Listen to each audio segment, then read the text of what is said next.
परभणी येथील प्रसिद्ध अस्थिरोग तज्ज्ञ तथा परभणी जिल्हा रुग्णालयाचे माजी जिल्हा शल्यचिकित्सक डॉक्टर प्रकाश डाके यांचं अल्पशा आजारानं निधन झालंय।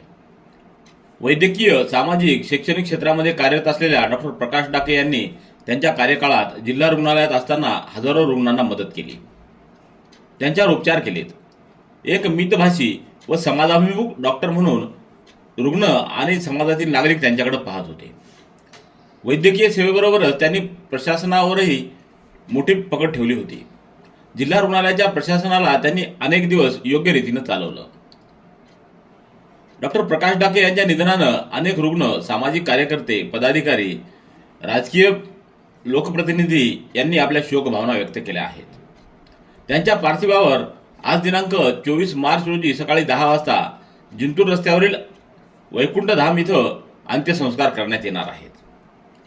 दरम्यान डॉक्टर प्रकाश डाके यांच्या निधनानं हळहळ व्यक्त करण्यात येत असून डॉक्टर डाके कुटुंबियांच्या दुःखामध्ये लोकसमीक्षा परिवार सहभागी आहे।